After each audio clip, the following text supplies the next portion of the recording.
आज हो सभी। आज जो है हम चैप्टर 23 करेंगे पीपीआर का। हमने 22 तक कर लिया था, पुलिस थाना, है ना। आज हम 23 करेंगे पीपीआर का। तो ये क्या है, चैप्टर 23 है।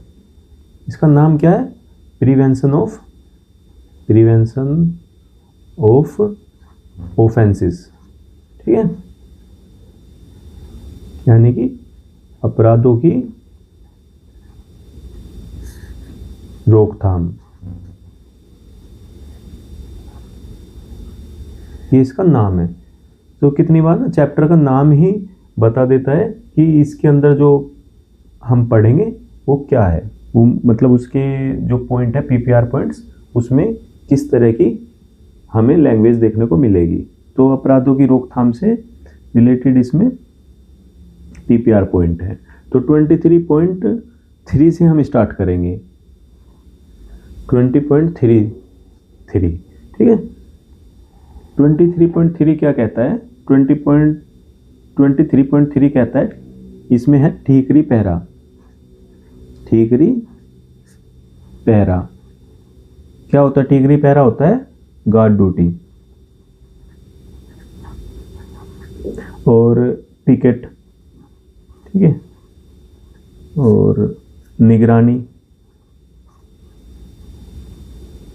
यानी कि सर्विलेंस। ठीक है, ये चीजें 23.3 में है। अगर क्वेश्चन ये आता है कि ठीकरी पहरा, पिकेट, निगरानी, ये जो है ये ड्यूटियां कहाँ पर है, तो ये 23.3 में है। यहाँ तक समझ में आया ना। अब 23.4 पढ़ेंगे। इसमें कुछ समझाने लायक वैसे है नहीं, बस इसमें ये चीज़ें बता रखी हैं। ठीक है, 23.4 में क्या है, जो हमारा निगरानी रजिस्टर है, कौन सा निगरानी रजिस्टर? निगरानी रजिस्टर है 10 नंबर। ठीक है, उसका जो रख रखाव है, रख रखाव वो 23.4 के अनुसार होगा। ठीक है, मेंटेन जो होगा वो रजिस्टर कैसे होगा, 23.4 में। और इसका जो फॉर्म है, इसका एक फॉर्म भी है निगरानी रजिस्टर का, जो फॉर्म भरा जाता है वो कौन सा है, 23.41। तो इसका फॉर्म नंबर भी पूछ सकते हैं। अगर फॉर्म नंबर पूछेंगे तो कौन सा होगा, 23.4 का 1। ठीक है, अब 23.5 पे पढ़ेंगे। 23.5 में क्या है, यही है सेम, निगरानी रजिस्टर 10 में एंट्री एंड कैंसिलेशन। ठीक है, यानी कि रजिस्टर नंबर 10 में एंट्री कैसे होगी और उसकी एंट्री का जो कैंसिल करना होगा तो वो कैसे होगा। ठीक है, ये 23.5 में बता रखा है। तो ये दोनों जो है पीपीआर पॉइंट, ये रजिस्टर नंबर 10 से कंसर्न्ड है। ठीक है, एक में रख रखाव बता रखा है, दूसरे में एंट्री कैसे होगी और कैंसिलेशन कैसे होगा, यानी कि इंद्राज और निरस्तीकरण।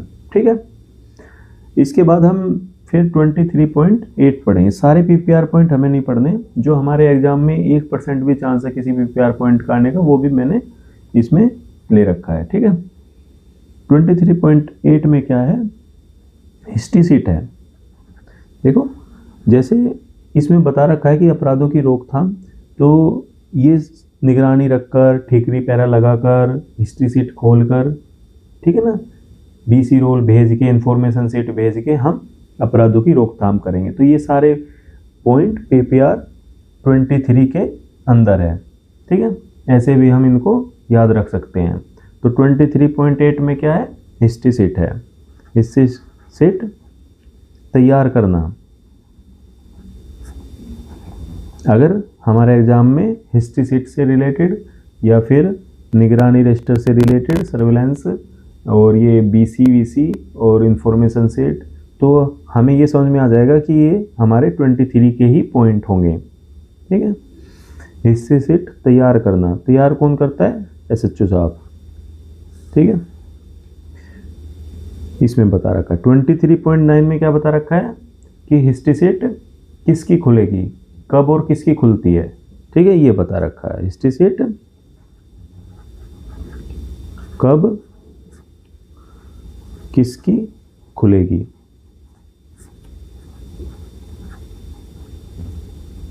तो ये किसकी खुलेगी, जिनका नाम रजिस्टर नंबर 10 में होगा। रजिस्टर नंबर 10 कौन सा, निगरानी रजिस्टर में जिनका नाम होगा उनकी खुलेगी। उनमें बस जो शर्त पे रिहा होंगे उनको छोड़कर हिस्ट्री सीट खुलेगी। ठीक है, और ओपन कौन करेगा, डीसीपी साहब। ठीक है, ये ध्यान रखना है, तैयार एसएचओ साहब करेंगे, लेकिन ओपन करने के आदेश कौन देगा, डीसीपी साहब। समझ में आया यहाँ तक। ये हिस्ट्री सीट के चलेंगे 23.8, 9 और 10। 10 में क्या है, हिस्ट्री सीट का रख रखाव। अब हम आगे जो है एचएस लिख देंगे हिस्ट्री सीट को आगे के पॉइंटों में। हिस्ट्री सीट का मेंटेन यानी कि मेंटेनेंस यानी कि रख रखाव। ठीक है, अगर क्वेश्चन ये आता है कि हिस्ट्री सीट का रख रखाव कौन से पीपीआर पॉइंट से होता है तो वो है 23.10। और इसमें जो है 3 मंडल भी हैं।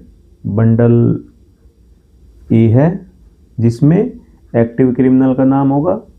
ठीक है, ए से एक्टिव, बी में नॉन एक्टिव यानी कि जो शांत हो गए हैं अब, और फिर सी है, सी जो है जेल में है। ठीक है, 3 बंडल में हिस्ट्री सीट के नाम जो होते हैं 3 बंडल में रखे जाते हैं। ठीक है, यहां तक समझ में आया।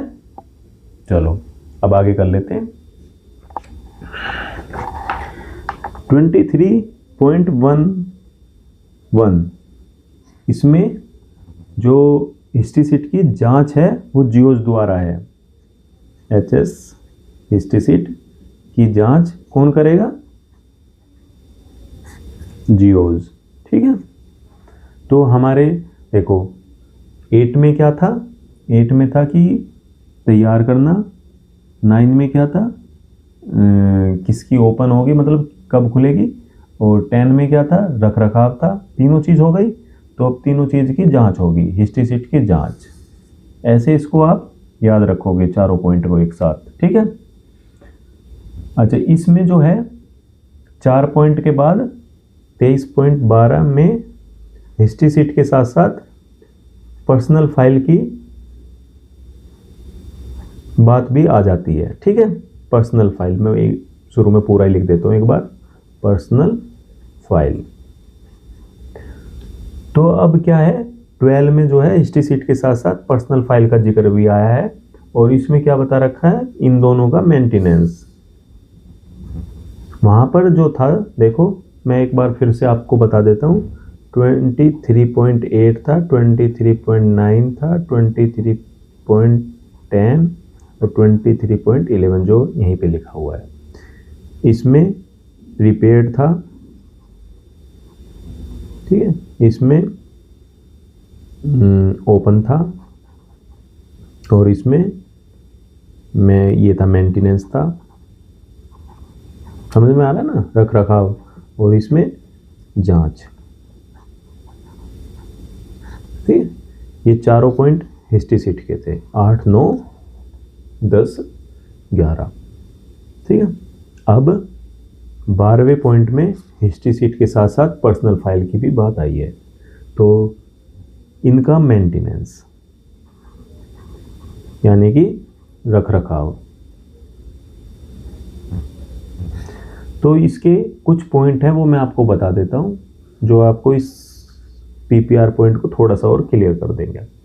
तो जो इसका 1 पार्ट है वो ये कहता है कि जो आदतन नहीं है, जो अपराधी शांत हो गए हैं 10 साल से, उनकी हिस्ट्री सीट को पर्सनल फाइल में चेंज कर देंगे।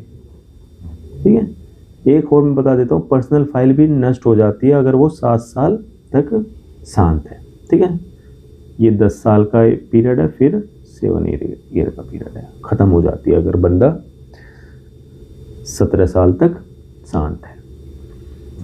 पहला पॉइंट ये हो गया।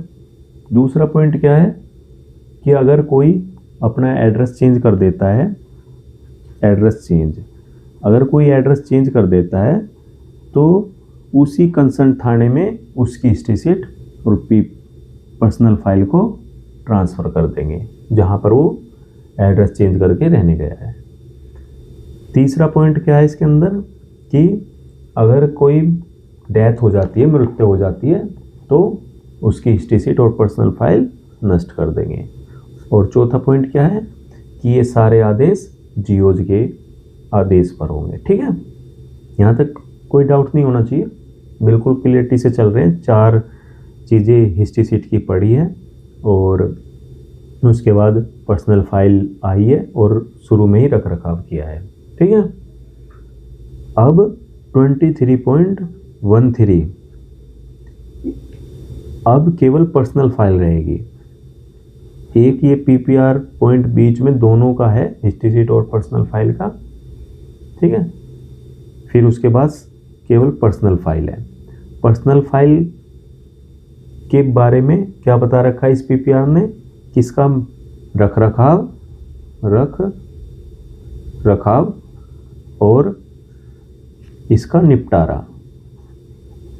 ठीक है, ये चीज़ें इसने बताई है 23। और निपटारा को क्या कहते हैं, डिस्पोजल। तो अगर आपसे ये पूछा जाए कि किस पीपीआर पॉइंट के अनुसार पर्सनल फाइल का मेंटेनेंस और डिस्पोजल होता है, तो 23.12। ठीक है, अगर ये आपसे पूछा जाए किस पीपीआर पॉइंट के अनुसार हिस्ट्री शीट और पर्सनल फाइल का रख रखाव होता है, तो 23.12। ठीक है, और अगर केवल हिस्ट्री शीट का पूछा जाए तो 23.110। ठीक है, चलो अब आगे आ जाओ। अब क्या है, 23.14 है। 23.14 क्या है, इसमें हिस्ट्री शीट और पर्सनल फाइल की सूची बता रखा है, यानी कि लिस्ट। ठीक है, हिस्ट्री शीट पर्सनल फाइल की सूची। ठीक है, और ये 23.14 आप याद रखोगे, रजिस्टर नंबर जो 11 है उसके ये फॉर्म है 23.141A, 23.141B। ठीक है, ये इसके फॉर्म है रजिस्टर नंबर 11 के। और रजिस्टर नंबर कौन सा होता है, हिस्ट्री शीट और पर्सनल फाइल का रजिस्टर नंबर 11 का नाम है। ठीक है, हिस्ट्री शीट और पर्सनल फाइल, और ये इसका फॉर्म नंबर भी है 23.14। यहाँ तक तो कोई दिक्कत हुई नहीं होगी 23.13 तक। ठीक है, ये 4 ऐसे याद हो गए होंगे, फिर पर्सनल फाइल आ गई होगी, फिर केवल पर्सनल फाइल रही होगी। ठीक है, फिर 23.14 में सूची आ गई है दोनों की। ठीक है, ये जो है हिस्ट्री शीट और पर्सनल फाइल का लास्ट पीपीआर है, सूची पे ख़त्म हो रहा है जो। और मैंने इनके फॉर्म भी बता दिए और रजिस्टर नंबर 11 भी बता दिया, तो ये आपको याद रहेगा। ठीक है, अब आते हैं 23.15 में। 23.15 में क्या है, 23.15 में जो रजिस्टर नंबर 11 आपका 9 है, रजिस्टर नंबर 9। देखो, ये मैं आपको 4 पॉइंट रजिस्टर से याद कराऊंगा जो 24 से शुरू होंगे, और 23.15 वो 16 और 23.17, ये चारों पॉइंट मैं आपको रजिस्टर से याद कराऊंगा कनेक्ट करके। ये इम्पोर्टेंट है, ये भी इम्पोर्टेंट है, मतलब ये चारों इम्पोर्टेंट है वैसे तो, लेकिन ये 2 ज़्यादा इम्पोर्टेंट है। रजिस्टर नंबर 9 का 4th पार्ट के मैटर की एंट्री किस पीपीआर के अनुसार होती है, 94 मैटर की एंट्री, तो ये 23.15 से होती है। 23.16 में क्या है, बीसी रोल, और बीसी रोल और सेकंड मतलब इसी में और क्या है, बीसी रोल का नक्शा। ऐसे भी आ सकता है ना कि बीसी रोल का नक्शा पूछ ले, बीसी आप बीसी रोल ही याद रखो। तो बीसी रोल और बीसी रोल का नक्शा कहाँ है, चैप्टर 10 में है, निगरानी में। मैंने पढ़ा रखा है निगरानी, तो और नोट्स में भी भेज रखा है। तो उसमें क्या है, उसमें 10A और 10B है, यानी कि BC role dispatch, BC role receive, यानी कि जारी करना और प्राप्त करना। ये कहाँ पर बता रखा है, 23.16 में, समझ में आया। और ये इसका पार्ट है 10 रजिस्टर के, तो ये भी आपको BC रोल वहाँ से याद रहेगा, 10, 11 और बीच में 9, ठीक है, 10 और 11 के बीच में 9, ठीक है। और अब ये क्या है, ये 12 है, 23.17 जो हमारा रजिस्टर नंबर 12 है, ठीक है, उसका फॉर्म है ये, इंफॉर्मेशन सीट का जो सूचना पत्र है उसका फॉर्म क्या है, 23.17। तो अगर ये पूछा जाता है इंफॉर्मेशन सेट का फॉर्म नंबर की कौन सा PPR है, तो 23.17। तो कैसे याद रखोगे, देखो 11, 9, 10 और 12, 10 और 11 के बीच में 9 है और ये 12 है, लगातार ही है ना, 9, 10 यहाँ से बना दो, दोनों को बीच में से जोड़ दो। एक मैथ में आपने पजल भी करी होगी ना सोल्व, ऐसे कनेक्ट करते हैं, 9, 10, 11, 12, 9 के बाद 10 आता है ना, 11 के बाद 12 आता है। तो इन चारों पॉइंट को आप ऐसे याद रखोगे। ये शुरू में याद करने के लिए है, जब आपको ये हैबिट में हो जाएंगे तो फिर ये चीज़ें की जरूरत नहीं पड़ेगी, लेकिन शुरू में आपको इनको तालमेल बनाने के लिए एक बार ऐसे याद रखना पड़ेगा। समझ में आया? चलो वेरी गुड। अगर समझ में आ रहा है तो आपको इनमें एग्जाम्पल देने वाली कोई चीज़ है नहीं, सिर्फ मैं आपको यही बता सकता हूँ कि इसमें क्या है और आप कैसे इसको याद रख सकते हो। जब हम BNS पढ़ेंगे, BNSS पढ़ेंगे, तो वहाँ बहुत सारे आप एग्जाम्पल दे सकते हो जो ताकि समझ में आ जाए चीज़ों को और क्लैरिफिकेशन दे सकते हो। यहाँ पे सिर्फ आपसे पूछा भी इतना ही जाएगा, इससे ज़्यादा पूछा भी नहीं जाएगा। ये पूछा जाएगा BC रोल इस PPR पॉइंट के अनुसार है 23.16, ठीक है। अगर ये पूछा जाए 9 पार्ट 4 के मैटर की एंट्री कौन से PPR के अनुसार, 23.15 है। इंफॉर्मेशन सीट का फॉर्म नंबर 23.17 है, और हिस्ट्री सीट और पर्सनल फाइल की सूची 23.14, ठीक है। चलो बढ़िया। अब हम 17 से आगे करेंगे, और उसमें क्या है, अब 23.18 आएगा 17 से आगे ना। ये इम्पोर्टेंट है, कई बार आ चुका है, कम से कम 4, 5, 6 इतनी बार आ चुका है। क्या नाम है इसका, हुए एंड क्राई नोटिस। हिंदी में क्या कहते हैं इसको, कोलाहल गुहार नोटिस, क्राई से गुहार, ठीक है। हुए एंड क्राई तो सुना होगा ना आपने, नाम भी सुना होगा, शोरगुल है ना, वो उस तरीके से है ये।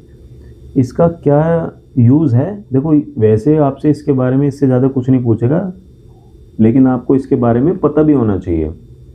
बीइंग अ पुलिस ऑफिसर आपको पता होना चाहिए, सिर्फ ये नहीं कि 23.18 में हुए एंड क्राई नोटिस रट लिया। इसके बारे में मैं आपको बता देता हूँ। ये एक पब्लिक नोटिस है, ठीक है, जो वांटेड पर्सन, मिसिंग पर्सन कोई हो, UIDB हो, यानी कि unidentified dead body, UIDB, unidentified dead body, ठीक है। और स्टोलन प्रॉपर्टी के लिए भी इसका यूज होता है। देखो क्या होता है इसमें एक पब्लिश कर देते हैं नोटिस को न्यूज़पेपर में, पुलिस स्टेशन में, पब्लिक प्लेस जैसे कि बस स्टैंड, रेलवे स्टेशन। आपने पोस्टर लगे हुए भी देखे होंगे और एक नोटिस भी लगा हुआ देखा होगा, ठीक है ना। उस पर लिखा रहता है, आपने कभी देखना न्यूज़पेपर में भी हुए एंड क्राई नोटिस, और कहीं बस स्टैंड पे भी एक नोटिस लगा रहता है। उसमें क्या क्या होता है, उसकी फ़ोटो होती है, उसके बारे में डिस्क्रिप्शन होता है कि क्या चीज़ है ना, और कहाँ ये मिला है, या वांटेड है, या फिर इसके हाइट, मार्क्स, जो मतलब सारी चीज़ें उसमें एक डिस्क्रिप्शन से में होती है। जैसे कोई डेड बॉडी मिल गई, अब उसका रिलेटिव्स पता नहीं कौन है, तो क्या करते हैं कि 72 आवर्स तक उसको प्रिजर्व करके रखते हैं कि कोई उसका अगर रिलेटिव है तो वो मिल जाए, और ये नोटिस जारी कर देते हैं जगह जगह, और इसमें उसकी सारी डिस्क्रिप्शन डेड बॉडी की कर देते हैं कि ये मार्क है, इतनी हाइट है, ये ठीक है, फोटो भी होती है। आया ना समझ में? चलो सही, अब कभी नहीं भूलोगे आप हु एंड कराए नोटिस को। और इसको भी मत भूलना 23.18 को, कभी इसको भूल जाओ और ये सारी चीज़ें याद रखो। ये सारी चीज़ें भूल भी जाओगे कोई दिक्कत नहीं है, लेकिन 23.18 याद रखना इसके साथ, ठीक है ना? कैसे याद रखो, चलो मैं बता देता हूँ आपको, एक ट्रिक बता देता हूँ। एच नंबर क्या है?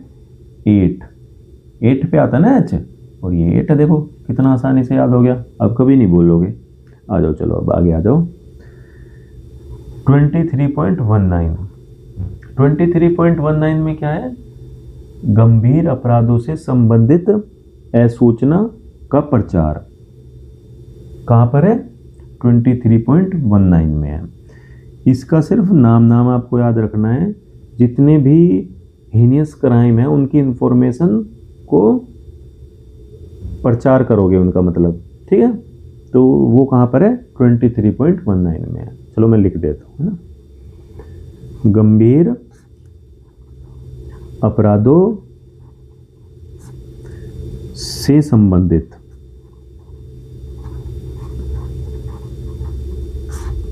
सूचना का प्रचार। बस इतना ही पूछा जाएगा कि कहाँ पर है, तो आप बता दोगे 23.19 में है, ठीक है? अब इसके बाद 23.20 पढ़ेंगे, ये भी इम्पोर्टेंट है। अब ये 4-5 एक साथ मैं आपको याद कराऊंगा। 23.20 में क्या है? भगोड़े, फरार व्यक्ति का रजिस्टर। व्यक्तियों आएगा, मतलब लिख लेना है ना, व्यक्तियों का जिला रजिस्टर।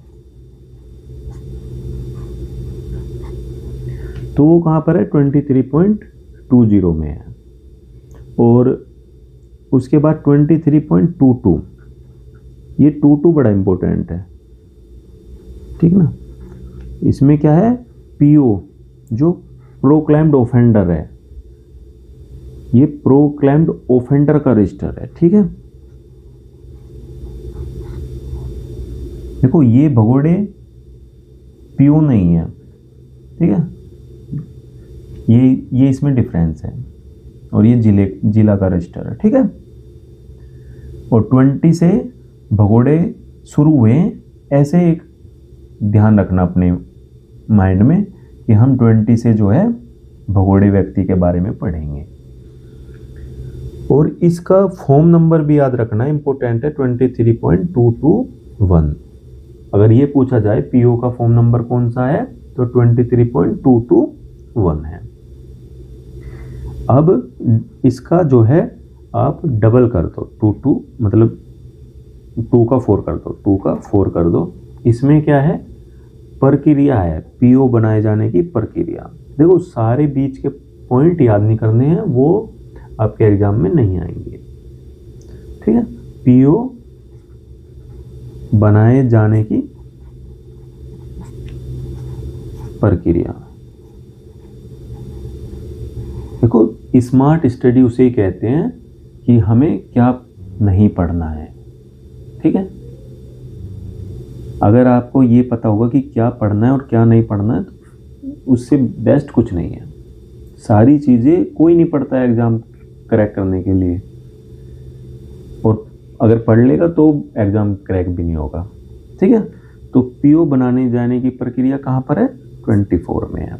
एक और याद कर लो इसके साथ ही, 23.25 पीओ की सूची। सूची तो समझते होंगे ना, जो लिस्ट होती है वो है एक, है ना? तो ये तीनों पीपीआर कहाँ के, लेकिन ये लगातार नहीं है, बस ये रखना 2, 4 और 5 है, एक में रजिस्टर है, फिर प्रक्रिया, फिर सूची है। यहाँ तक समझ में आया ना सबको? एक बार आप अपने हाथों से लिखोगे तो क्लियर हो जाएगा, आपको समझ में आ जाएगा सारा चीजें। चलो अब आगे आ जाओ। अब हम कहाँ आएंगे? 30 वाली लाइन में आ जाएंगे, ठीक है, 23.30। और इसका पहला पीपीआर पॉइंट में क्या कह रहा है ये 30 वाली का, कि एक सेक्शन है 129 BNSS, भारतीय नागरिक सुरक्षा संहिता। ये 129 क्या कहते हैं कि जो आदतन अपराधी होते हैं, जो हैबिचुअल होते हैं, उनसे गुड कंडक्ट, अच्छे व्यवहार व शांति बनाए रखने के लिए बंद पत्र भरवाए जाते हैं, ठीक है। तो उसके जो तहत कार्रवाई होगी वो ये पीपीआर पॉइंट बताता है, बस इतना आपको याद रखना है, ठीक है, कार्यवाही, ठीक है। अब इसके साथ हम बीच में 31 है और फिर 32 है, तो पहले हम 32 और देखेंगे इसके साथ साथ। 32 क्या कहता है? यही है सेम, 129 की जगह 126/170 है। ये जो पहले 107/151 होती थी, ठीक है, CRPC वो है। अब इसमें क्या है? इसके तहत कार्रवाई है। बस देखो, 2 पीपीआर पॉइंट कितने आसानी से याद हो गए। और बीच में क्या रखें सर? बीच में रखो जो निगरानी का रिकॉर्ड है वो गोपनीय रहेगा। निगरानी का रिकॉर्ड गोपनीय रहेगा, ठीक है। चलो वेरी गुड। अब इसके बाद 3 पीपीआर पॉइंट फिर पढ़ेंगे, 23.33, 4 और ये, ठीक है।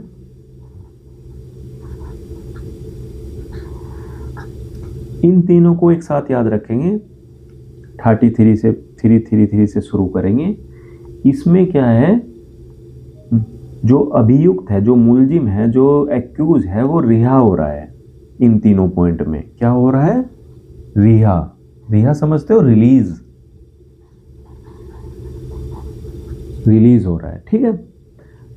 तो ये पीपीआर पॉइंट कहता है क्षमा नियमों, जो क्षमा नियम नहीं होते, क्षमा नियमों से रिहा। भाई अगर रिहा हो रहा है तो कौन सा नियम से रिहा हुआ है? क्षमा वाले नियम से, ठीक है। इसमें कौन सा है? 34 शर्तीय रिहाई होती है ना, एक शर्तीय रिहाई, वो है, शर्त से रिहा हो रहा है। तो ये शर्त कौन से वाली है? 442 BNSS, ये वाली शर्त से रिहा हो रहा है। देखो आपको अभी यहाँ पर सिर्फ इतना ही पढ़ना है, बाकी वहाँ पर भी पढ़ लेंगे, BNSS पढ़ेंगे जब, लेकिन अभी काफ़ी लंबी वीडियो हो जाएगी तो हम सिर्फ अभी याद रखेंगे, ठीक है। तो कौन सी शर्त है? 442 BNSS में जो बताई है शर्त। क्षमा हो गया, शर्त हो गया, अब एक और बचा है गुड कंडक्ट। गुड कंडक्ट तो सब समझते होंगे, अच्छा व्यवहार। तो अच्छे व्यवहार से भी रिहाई मिल जाती है, ठीक है। 3 पीपीआर पॉइंट याद हो गए, सारे एक साथ हो रहे होंगे। देखो 30, 32 बीच में निगरानी है। उससे पहले हमने वो किए थे 20, 22, 24 और 25 किए थे सिर्फ। और उससे पहले हमने वो रजिस्टर वाले किए थे जो मैंने आपको बताए थे, फॉर्म से याद रखना, 23.14, 15, 16, 17। और वो क्या थे? रजिस्टर नंबर सबसे पहले 11 था, और फिर बीच में 9 और 10 था, और फिर लास्ट में 12 था। याद आ रहे ना? वो एक बार आप अपने माइंड सेट कर लोगे ना तो भूलोगे नहीं बिल्कुल भी, है ना। चलो अब 23.35 तक हमने पढ़ लिए हैं। अब 35 पढ़ने के बाद देखो क्या होगा। इन रिहा किए हैं तो रिहा का क्या होगा? नोटिस होगा, एक होगा ना। तो 23.36 में क्या है?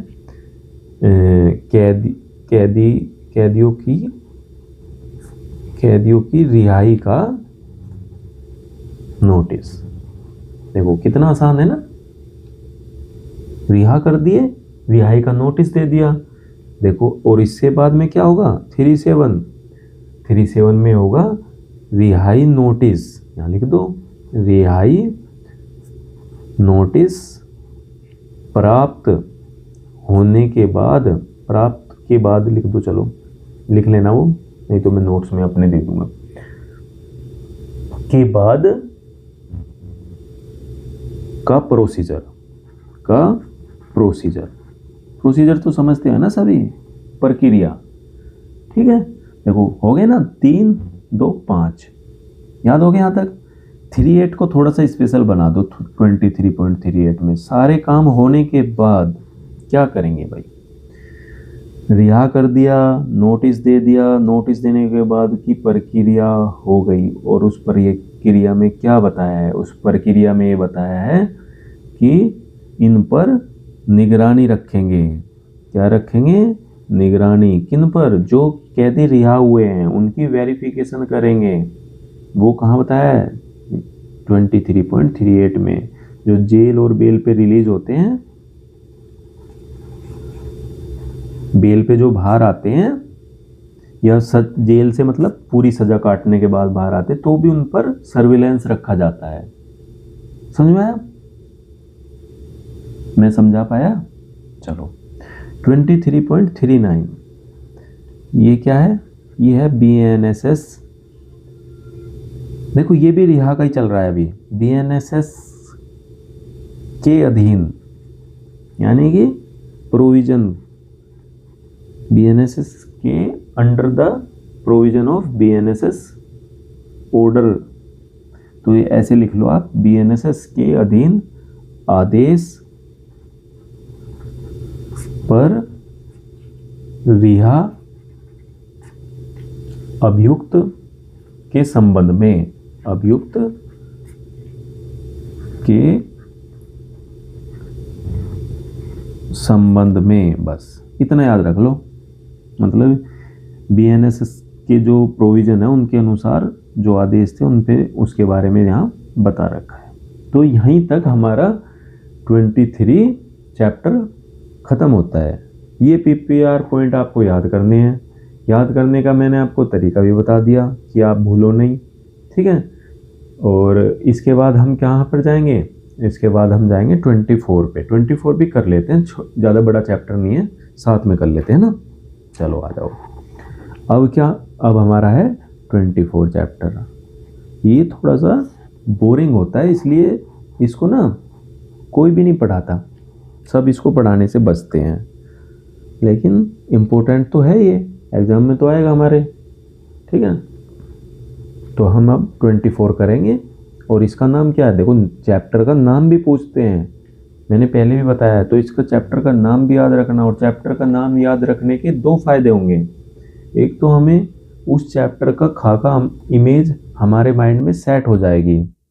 तो अगर हम किसी क्वेश्चन में फंसते हैं तो हम एलिमिनेट करके 2-4 ऑप्शन को सही आंसर तक पहुंच सकते हैं। तो इसका नाम क्या है, पुलिस को सूचना, इंफॉर्मेशन टू पुलिस। और पुलिस को सूचना कैसे दोगे आप, तो सबसे पहले क्या होता है 24.1, पुलिस को सूचना कैसे दोगे, थाने जाके दोगे, फोन करके दोगे, जैसे भी दोगे, ठीक है। तो सबसे पहला स्टेप क्या होता है, FIR, ठीक है। पहला रजिस्टर है, पहला ही पॉइंट है। और इसमें शब्द में छिपा हुआ भी है इंफॉर्मेशन, फर्स्ट इंफॉर्मेशन। और चैप्टर का नाम भी यही है, पुलिस को सूचना, पुलिस को इंफॉर्मेशन। तो इसमें क्या है, FIR दर्ज करने का तरीका, ठीक है। लिख लेना भाई, पूरा करने का छोड़ दिया मैंने। FIR दर्ज करने का तरीका, आप एक रजिस्टर लेके बैठो और जो जो चीज़ें मैं बता रहा हूँ वो लिखते रहो। उससे क्या होता है कि आपको याद भी होते रहेंगे, ठीक है।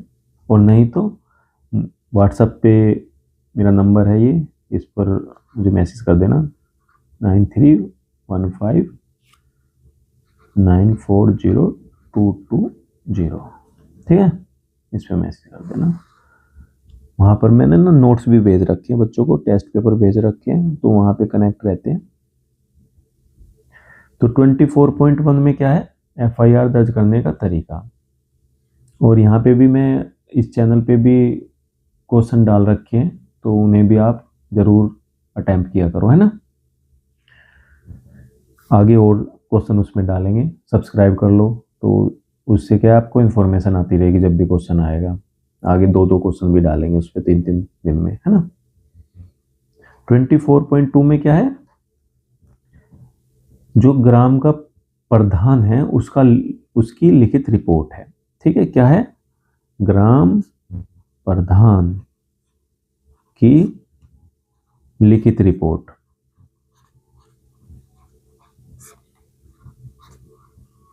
बस इतना ही पूछा जाएगा, प्रधान की, ग्राम के जो प्रधान है उसकी द्वारा लिखित रिपोर्ट किस PPR पॉइंट में है, तो 24.2 आ रहा है ना समझ में। FIR दर्ज करने का तरीका होगा, ये होगा, ठीक है। अब 24.3 पे आ जाओ। ये क्या है, NCR।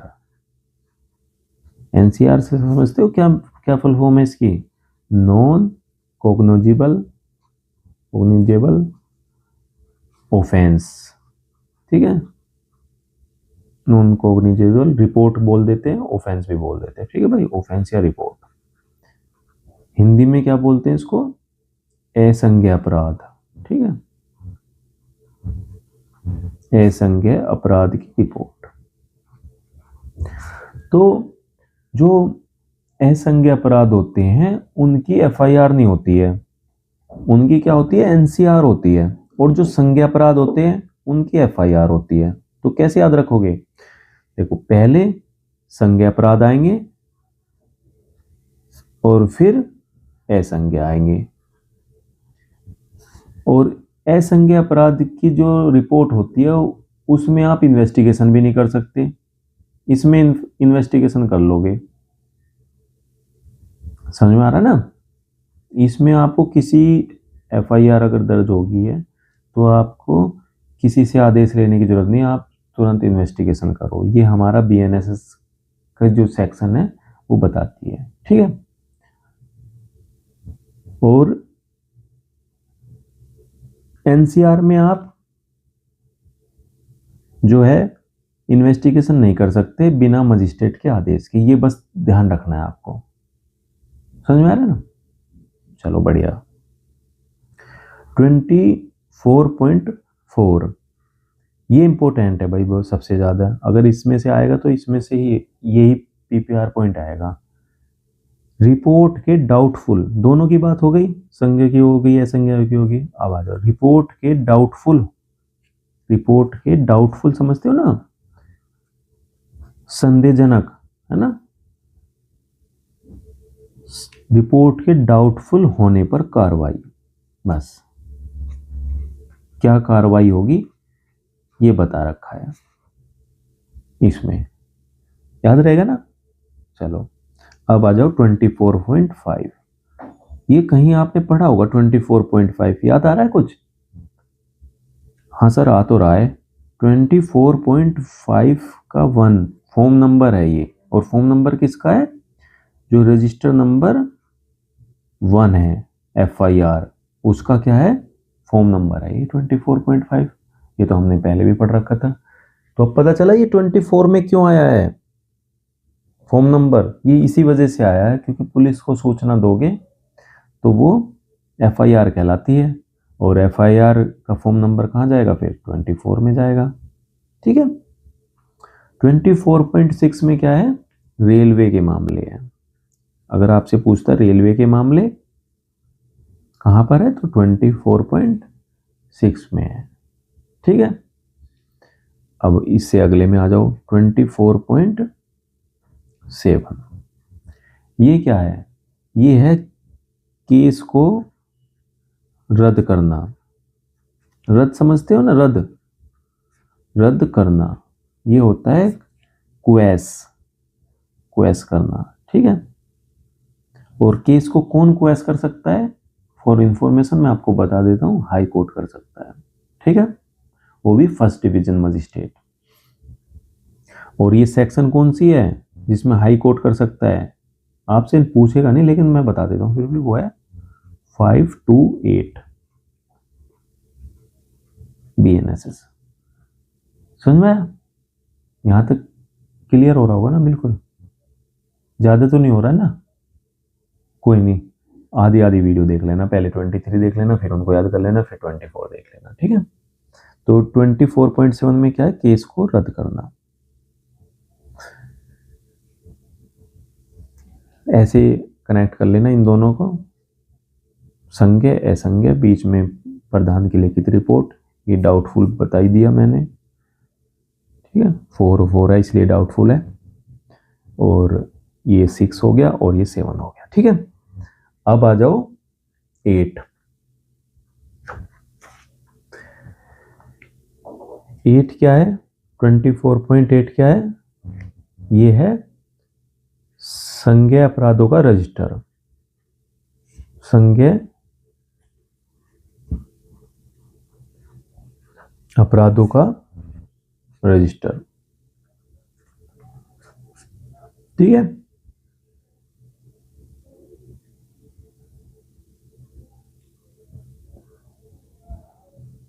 इतना ही याद रखना, इसमें कुछ ज्यादा तो याद रखने वाला है नहीं, कुछ ना ज्यादा इसमें कुछ समझाने वाला है कुछ, भाई संज्ञेय अपराधों का रजिस्टर है, बस यही बात है, इसमें और कुछ है ही नहीं। फिर इसके बाद 24.9, ये आ रहा है आपको कहीं समझ में? ये 24.9 क्या है? देखो, एक हमने जब रजिस्टर नंबर 1 पढ़ा था तो हमने 1A भी पढ़ा था साथ में, अल्प अपराध, परमानेंट रजिस्टर होता है ये भी, अल्प अपराध रजिस्टर, और इसमें 100 पेज होते हैं। तो इसका जो फॉर्म है या रजिस्टर जो है वो 24.9 में है, दोनों चीजें, रजिस्टर भी और यही इसका फॉर्म है। समझ में आया? क्या मैं समझा पा रहा हूं? चलो 24.11 वो भी वहीं पर हमने पढ़ा था, सेम 9-11 याद करके रखना। क्या है? जो अपना अल्प अपराध रजिस्टर है, छुटपुट अपराध रजिस्टर है,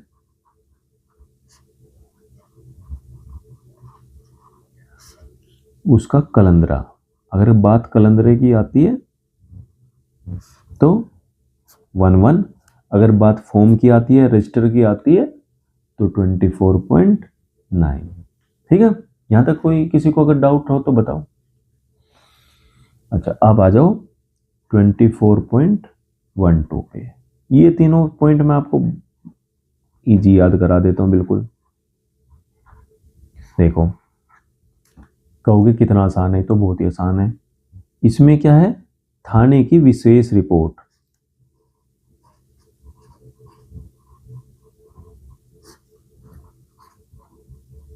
विशेष रिपोर्ट पता है क्या होती है? स्पेशल रिपोर्ट जो होती है, अगर, और इसका फॉर्म नंबर भी है ये विशेष रिपोर्ट का, ठीक है। विशेष रिपोर्ट का फॉर्म नंबर कौन सा है? 24.12 का 1। इसमें क्या है कि जो ये विशेष रिपोर्ट है, SHO साहब किसको भेजेंगे? सीनियर ऑफिसर को। समझ में आ रहा है ना? और इसमें क्या है कि जो सीनियर ऑफिसर जो है DCP साहब, वो किसको भेजेंगे? मजिस्ट्रेट को या फिर जॉइंट CP रेंज को। हो गया ना क्लियर? तो तीनों पॉइंट याद रहेंगे ना? चलो, ये तो हो गया, याद हो गया ये तो। अब इसके बाद क्या है? 2 पॉइंट हो रहा है बस इसमें। 24.17, इसमें क्या है? इसमें जो आपकी 193 BNSS याद रख लेना, चार्जशीट। चार्जशीट तो सब समझते होंगे, चालान जो होता है, फाइनल रिपोर्ट जो होती है, वो कहां पर है? 193 में। और CSR और FSR, ये क्या है, ये भी इसी में, फाइनल स्टेट रिपोर्ट और कंटिन्यूएशन स्टेट रिपोर्ट, ये भी कहाँ है, इसी में है। बस आपको यही याद रखना है कि चार्जशीट जो है 193 BNSS उसकी रिपोर्ट यहाँ पर है, फाइनल रिपोर्ट, ठीक है। ये फाइनल रिपोर्ट से याद रख लेना। और ये कंटिन्यूएशन है, मतलब लगा कंटिन्यूएशन होता है अभी, मतलब चल रही है कंटिन्यूएशन, ठीक है। एक ISR होती है, वो क्या होती है, इनिशियल स्टेट रिपोर्ट, एक होती है फिर CSR और एक होती है फिर FSR, क्या होती है, ISR। तो ISR तो यहाँ पे नहीं है, लेकिन CSR और फाइनल है, ठीक है। अब है 24.19, ये क्या है, ये इंपॉर्टेंट है भाई, हल्का में मत लेना इसको। ये है एक्साइज ऑफिसर के रूप में पुलिस के कर्तव्य, एक्साइज ऑफिसर्स के रूप में पुलिस के कर्तव्य, ठीक है। ये कहां पर है, 24.19 में। तो हमने अपना 23 कर लिया है, 24 कर लिया है, और 21 और 22 हमने अलग से कर लिए थे। और 22 के जो चैप्टर, मतलब 22 चैप्टर के जो PPR रजिस्टर थे, वो मैंने एक अलग सेपरेट से वीडियो बना रखी है, वहां पर आप देख सकते हो, ठीक है ना। और अब हमारा 3 चैप्टर बच जाते हैं, 25, 26 नहीं 4 बच जाते हैं, 4 हमारे कंप्लीट हो गए, 25, 26, 27, 28 बचे। इनमें से 25 और 26 चैप्टर ज़्यादा वेटेज रखता है, 27 और 28 तो सिर्फ 10 मिनट का है, मतलब, ठीक है। तो 2 चैप्टर बचे, 25 और 26, 27 और 28, तीनों 26, 27, 28 एक ही वीडियो में करते हैं, ठीक है ना। 25 अलग वीडियो बनाएंगे। चलो ठीक है, okay, bye and thank you.